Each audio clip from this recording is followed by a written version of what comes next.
الحمدللہ الذی ہدانا لہذا وما كنا لنهتدی لولا ان ہدانا اللہ اللہم صلی علی محمد وعلی آل محمد کما صلیت علی ابراہیم وعلی آل ابراہیم انک حمید مجید۔ دوستو ساتھیو، آج کا یہ جو ویڈیو ہے یہ اس عقیدے کے رد میں ہے کہ 12 ائمہ اہل بیت جو ہیں وہ منصوص من اللہ ہیں، اللہ تبارک و تعالیٰ کی طرف سے مقرر کردے ہیں۔ تو یہ ہمارے شیعہ بھائیوں کا عقیدہ ہے کہ 12 امام جو ہیں یہ منصوص من اللہ ہیں، اللہ تبارک و تعالیٰ کی طرف سے مقرر کردے ہیں، جیسے پیغمبر نبی اللہ کی طرف سے مقرر کردہ ہوتے ہیں۔ تو آج ہم اس عقیدے کو شیعہ کتب سے ثابت کریں گے کہ یہ عقیدہ درست نہیں ہے۔ دوستو، سب سے پہلے تو یہ ہے، یہ فرات الکوفی تفسیر ہے شیعہ بھائیوں کی۔ اس کے اندر صفحہ نمبر 93 پہ قرآن مجید کی آیت ہے، اور اس آیت کی تفسیر میں وہ کہتے ہیں کہ یہ آیت اس لیے نازل ہوئی کہ رسول اللہ صلی اللہ علیہ وآلہ وسلم کو روکا گیا۔ رسول اللہ صلی اللہ علیہ وسلم چاہتے تھے کہ میرے بعد میں حضرت علی خلیفہ بنے، تو اللہ تبارک و تعالیٰ نے منع کر دیا اور روک دیا۔ یہ دیکھیں آپ، لیس لک من الامر شیء، محمد صلی اللہ علیہ وسلم اس معاملے میں آپ کو کوئی اختیار نہیں ہے۔ آل عمران کی آیت ہے، یہ 128 ہے، سورۃ آل عمران آیت نمبر 128 کی تشریح میں جو ہے وہ لیس لک من الامر شیء، اس کے بعد میں ہے کہ قال ان رسول اللہ صلی اللہ علیہ وسلم حریص، کہ رسول اللہ صلی اللہ علیہ وسلم حریص تھے، حرص ان یکون الامر لامیر المومنین، کہ یہ امارت جو ہے یہ امیر المومنین کو ملے میرے بعد میں، حضرت علی رضی اللہ، علی بن ابی طالب علیہ السلام من بعد ہی، اس کے بعد فأب اللہ، تو اللہ سبحانہ و تعالیٰ نے انکار کر دیا۔ جب یہ بات آ گئی کہ اللہ سبحانہ و تعالیٰ نے انکار کر دیا، تو پھر یہ کہنا کہ حضرت علی کی پہلی خلافت کا جو ہے نا اندیا جو اللہ سبحانہ و تعالیٰ نے دیا تھا اور اللہ تعالیٰ نے مقرر کیا ہے 12 اماموں کو، یہ اس آیت کی شان نزول کے حساب سے یہ عقیدہ رد ہو گیا کہ جب اللہ تعالیٰ منع کر رہا ہے تو پھر یہ کہنا کہ نہیں اللہ تبارک و تعالیٰ کی طرف سے ہی مقرر کردہ ہیں، یہ اس عقیدہ کا رد اس آیت سے، اور یہ تفسیر بھی انہی لوگوں کی ہے۔ یہ صفحہ نمبر 93 پہ ہے کہ پھر اللہ تبارک و تعالیٰ نے انکار کر دیا کہ نہیں، ایسا نہیں ہوگا۔ رسول اللہ صلی اللہ علیہ وسلم کی تمنا کے باوجود اللہ تعالیٰ نے نہیں مانا۔ اور یہ آل عمران کی تفسیر آیت نمبر 128 کی تفسیر تھی۔ ایسے ہی تفسیر یہ صافیہ شیعہ کی دوسری کتاب ہے، اس کے اندر بھی یہی تفسیر ہے اسی آیت کی، 350 پیج پہ ہے یہ، ان رسول اللہ صلی اللہ علیہ وسلم کان حریصاً، کہ رسول اللہ صلی اللہ علیہ وسلم حریص تھے، علی ان یکون علی، کہ ہو من بعد ہی، اس کے بعد علی جو ہے نا وہ خلافت کا امر جو ہے نا وہ سنبھالیں الناس، انسانوں کے اوپر، وکان عند اللہ خلافا، اور اللہ تبارک و تعالیٰ کے نزدیک یہ خلاف تھی بات، اللہ تعالیٰ نہیں چاہتا تھا، اللہ تعالیٰ کی بات اس کے خلاف تھی۔ ما اراد فقال له لیس لک من الامر شیء یا محمد فی علی الامر، اے علی کے بارے میں آپ کا کوئی اختیار نہیں ہے محمد صلی اللہ علیہ وسلم، تو اللہ تبارک و تعالیٰ نے منع کر دیا۔ یہ صفحہ نمبر 350 ہے، یہ تفسیر صافی اور جلد نمبر پہلا ہے میرے بھائیوں۔ اب آپ دیکھیں سورۃ آل عمران کی یہ آیت نمبر 128 میں 2 تفسیر ہیں جو ہے نا اہل تشیع کی، تفسیر صافی اور تفسیر کوفی۔ پھر کس طرح سے ہونا چاہیے اگر اللہ کی طرف سے نہ ہو؟ تو یہ حضرت علی نے نہج البلاغہ کے اندر بیان کر دیا، صفحہ نمبر 203 ہے۔ صحابہ کرام جاتے ہیں کہ آپ امیر بنیں، جب قتل عثمان کے بعد آپ کے ہاتھ پر بیعت کا ارادہ کیا گیا تو آپ نے فرمایا مجھے چھوڑ دو اور اس خلافت کے لیے میرے علاوہ کوئی اور ڈھونڈ لاؤ، میرے علاوہ کسی اور کو ڈھونڈ لو۔ حضرت علی رضی اللہ تعالیٰ انکار کرتے ہیں۔ آگے آپ دیکھیں کہ کیا ہے، ہمارے سامنے ایک ایسا معاملہ ہے جس کے کئی رخ اور کئی رنگ ہیں، جسے نہ دل برداشت کر سکتے ہیں نہ عقلیں ان سے مان سکتی ہیں۔ دیکھو اس کے عالم پر گھٹائیں چھائی ہوئی ہیں، راستہ پہچاننے میں نہیں آتا۔ تمہیں معلوم ہونا چاہیے اگر میں تمہاری اس خواہش کو مان لوں تو تمہیں اس راستے پہ لے چلوں گا جو میرے علم میں ہے، اور اس کے متعلق کسی کہنے والے کی بات اور کسی ملامت کرنے والے کی سرزنش پر کان نہیں دھروں گا۔ اور اگر تم میرا پیچھا چھوڑ دو، حضرت علی، اب آپ دیکھیں حضرت علی کیا کہتے ہیں، خطبہ نمبر 90 ہے نہج البلاغہ کا، اردو میں صفحہ نمبر 203 ہے۔ اور اگر تم میرا پیچھا چھوڑ دو تو پھر جیسے ہو ویسا ہی میں ہوں، اور ہو سکتا ہے کہ جیسے تم اپنا امیر بنا لو، جس کو تم امیر بناؤ گے نا تو اس کی میں تم سے زیادہ سنوں گا اور مانوں گا، اور میرا تمہارے لیے دیکھا وَأَنَا لَكُمْ وَزِيرًا، اور میرا تمہارے لیے وزیر ہونا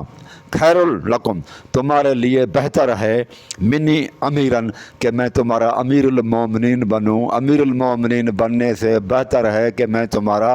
وزیر بنوں۔ اگر یہ اللہ کی طرف سے تھا تو اللہ تبارک و تعالیٰ کی نعمت کا، اللہ تبارک و تعالیٰ کے حکم کا علی رضی اللہ تعالیٰ عنہ انکار کر رہے ہیں۔ کسی نبی نے جب اس کو نبوت ملی تو اللہ تبارک و تعالیٰ سے نہیں کہا کہ ہمیں نبوت نہیں چاہیے، کسی نبی نے نہیں کہا۔ اگر یہ اللہ تبارک و تعالیٰ کی طرف سے منصوص من اللہ تھی، جیسے نبوت منصوص من اللہ ہوتی ہے، اللہ کی طرف سے مقرر کردہ سے امام 12، تو پھر سوچیں کہ کس طرح سے پھر حضرت علی تو انکار کر رہا ہے کہ مجھے نہیں بناؤ، انکار کر رہے ہیں۔ اندازہ لگائیں آپ، اگر اللہ کی طرف سے ہوتا تو کبھی بھی حضرت علی انکار نہ کرتے۔ اگر آپ کہیں گے کہ منصوص من اللہ ہیں اور حضرت علی انکار کر رہے ہیں تو اس کا مطلب یہ ہوا کہ حضرت علی گنہگار ٹھہرے اس خطبے کے حساب سے، معلوم ہوا۔ تو پھر کس طرح سے ہونا چاہیے؟ تو 490 پہ ہے یہ، معاویہ بن ابو سفیان کو نام خط لکھتے ہیں اور اس میں اپنا عقیدہ بیان کرتے ہیں کہ حضرت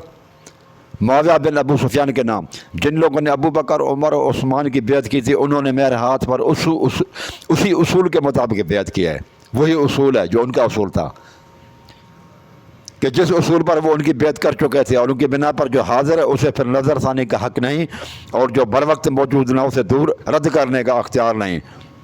ٹھیک ہے، یعنی کہ یہ اصول ہے جو ابو بکر عمر کے زمانے میں چلا رہا تھا، حضرت علی اس کو مان رہے ہیں۔ پھر وہ فرماتے ہیں کہ اور جو بر وقت نہ ہو اسے رد کرنے کا اختیار نہیں ہے، شورا کا حق۔ اب آپ دیکھیں یہ اصل دے رہا ہے، اب وہ کلیئر کر رہے ہیں، اور شورا کا حق صرف مہاجرین و انصار کو ہے۔ وہ اگر کسی پر ایکا کر لیں، متحد ہو جائیں، اجتماع کر لیں اور اسے خلیفہ سمجھ لیں، یہ دیکھیں لکھا ہوا ہے فَإِنْ اجْتَمَعُوا عَلَىٰ رَجُلٍ، اگر وہ کسی شخص کے اوپر اجتماع کر لیں، وَسَمُّوهُ امامًا، اور اس کو وہ امام سمجھ لیں، کان ذالک للہ رضا، تو اللہ تبارک و تعالیٰ کی رضا اسی میں ہی ہے۔ تو اللہ تعالیٰ کی رضا کسی چیز میں ہے، اسی چیز میں ہے کہ جو شورا سے چنے جائیں۔ اس کا مطلب یہ ہوا کہ منصوص من اللہ نہیں ہیں خلیفے، کیونکہ حضرت علی کا یہ عقیدہ ہے کہ یہ اللہ تبارک و تعالیٰ کا مقرر کردہ نہیں ہوتا، کہ بلکہ یہ ان کا عقیدہ ہے کہ شورا سے جو ہے یہ کام شورا کا ہے اور مہاجرین انصار کا ہے، اور اجماع صحابہ حجت ہے۔ اور یہ قرآن مجید کی آیت میں بھی ہے، قرآن مجید کی آیت بھی ہے، یہ بالکل اسی کا ترجمہ ہی ایک آپ سمجھ لیں۔ سورۃ توبہ کی آیت ہے وَالسَّابِقُونَ الْأَوَّلُونَ مِنَ الْمُهَاجِرِينَ وَالْأَنصَارِ، ایمان میں سبقت کرنے والے مہاجر ہوں یا انصار، وَالَّذِينَ اتَّبَعُوهُم بِإِحْسَانٍ، جو ان کی احسان میں ایمان لانے کے بعد پیروی کرتے ہیں، رضی اللہ عنہم ورضوا عنہ، اللہ تبارک و تعالیٰ ان سے راضی ہے اور وہ